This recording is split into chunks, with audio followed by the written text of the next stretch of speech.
ලෝකයේ විශ්ම තාක්ෂණය සොයාගෙන යන සියලු දෙනාම සාදරයෙන් පිළිගන්නවා. අද අපේ මාතෘකාව වෙන්නේ ලෝක බලවතුගේ නැගී සිටීම පිළිබඳව. ඇමරිකා එක්සත් ජනපදය ලෝකයේ බලවත්ම රාජ්‍ය බවට පත්වන්නේ හමුදා ශක්තිය ධනවත් බව නිසා පමණක් නෙවෙයි. ඇමරිකාව ගෝලීය නායකත්ව ස්ථානයකට තල්ලු කරන්න ඓතිහාසික සිදුවීම් වගේම උපාය මාර්ග තීරණ, ආර්ථික සංවර්ධනය, සංස්කෘතික බලපෑම, භූගෝලීය පිහිටීම් වගේ හේතු ගණනාවක් මුල් වුණා. මේ සියල්ල ගැනම මුලින්දම කතා කරන්න කලින් ඔයාලගේ වටිනා සබ්ස්ක්‍රයිබ් එකත් එකතු කරන්න අමතක කරන්න එපා. 1776 දී නිදහස් ප්‍රකාශයත් එක්ක ඇමරිකාවේ ගමන ආරම්භ වෙනවා. නිදහස වෙනුවෙන් සටන් කරන බ්‍රිතාන්‍ය යටත් විජිත 13ක් විදියට තමයි ඇමරිකා එක්සත් ජනපදය ආරම්භ වෙන්නේ. අති දක්ෂව යුද්ධ ජය ගැනීමෙන් පස්සේ 1787 දී එක්සත් ජනපද ආණ්ඩුක්‍රම ව්‍යවස්ථාව සම්මත කරගෙන ප්‍රජාතන්ත්‍රවාදී රජයක් නිර්මාණය කරගන්නවා. මේ විදියට ආරම්භ වන ඇමරිකාවේ නැගී සිටීමට මුල් වුණු කරුණු කිහිපයක් තියෙනවා. අංක 1 භූමියේ ව්‍යාප්තිය. ඇමරිකාවේ නැගී සිටීමට භූමිය ව්‍යාප්තිය ප්‍රධාන සාධකය බවට පත් වුණා. 1803 දී ඇමරිකා එක්සත් ජනපදය ප්‍රංශයෙන් ලුසියානාව මිලට ගැනීමත් එක්ක භූමි ප්‍රමාණය දෙගුණ කරගන්නවා. 1848 දී මෙක්සිකානු ඇමරිකානු යුද්ධයෙන් පස්සේ ටෙක්සාස්, ඔරිගන්, කැලිෆෝනියා යන ප්‍රදේශයන්ද අත්පත් කර ගැනීම සිද්ධ වෙනවා. මේ භූමි ව්‍යාප්තියත් එක්ක එක්සත් ජනපදයට ගල්ලංගුරු, දැව, තෙල්, ඛනිජ සරුසාර බිම් එක්ක අතිවිශාල සම්පත් ප්‍රමාණයක් ලබා දෙනවා. ඒකෙන් තවත් සිද්ධ වුණේ ඇමරිකාවේ අනාගත ආර්ථික වර්ධනයට එයාලගේ කීයක හොයාගන්න පුළුවන් වුණ එක. අංක 2 කාර්මිකකරණය. 1800 ගණන්වල අවසාන කාලයේ එක්සත් ජනපදය වේගවත් කාර්මීකරණයකට මුල පුරනවා. මේ කාලයේ දුම්රිය මාර්ග, වාහනේ කර්මාන්තශාලා, තෙල් නිෂ්පාදන වගේම දැවැන්ත නාගරික වර්ධනයක් සිද්ධ වුණා. Andrew කානගී, John රොක්ෆෙලර්, JP. මෝගන් කියන ව්‍යවසායකයෝ ඇමරිකානු කර්මාන්තයේ ප්‍රබල හස්තීන් බාටපත් වුණා.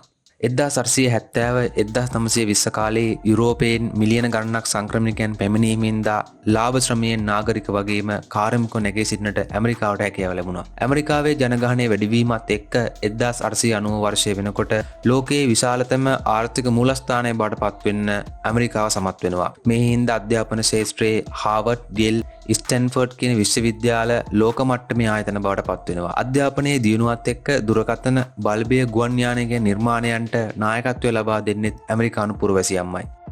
අංක 3 යුද ශක්තිය. ඇමරිකාවේ බලවත්ම නැගී සිටීමට ප්‍රධාන කාරණාවක් තමයි මිලිටරි බලය.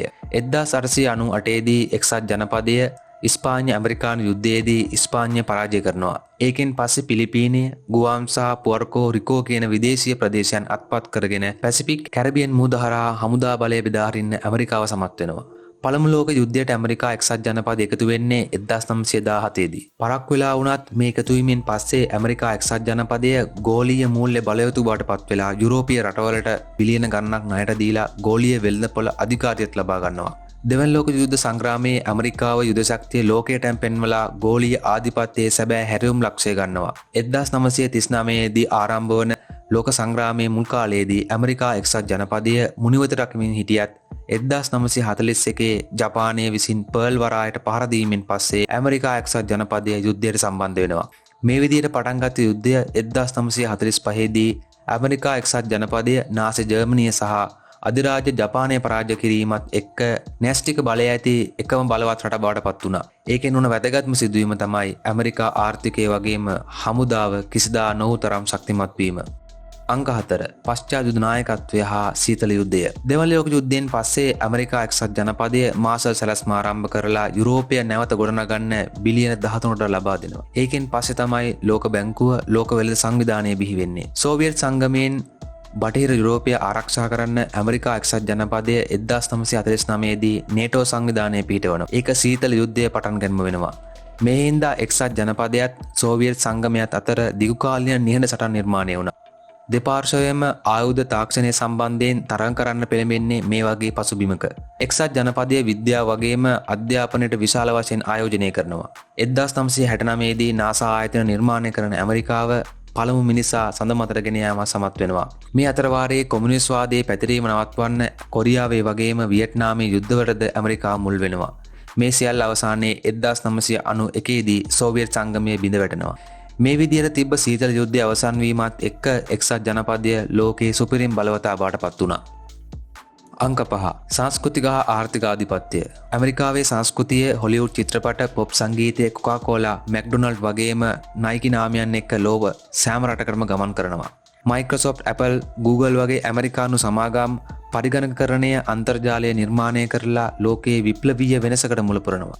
එක්සත් ජනපද ඩොලරය ගෝලීය සංචිත මුදල් බඩපත්වීම ඇමරිකානු ආර්ථිකය උඩටම ගෙනියන්න සමත් වෙනවා. මේ හේතු සියල්ලම නිසා ඇමරිකාව ලෝකයේ තව තවත් බලවත් රාජ්‍යයක් බාටපත් වුණා. වර්තමානයේ ට්‍රම්ප් පරිපාලනය තුළින් අපිට බලා ගන්න පුළුවන් වෙන්නේ මේ වගේම අවස්ථාවන් ටිකක් තමයි.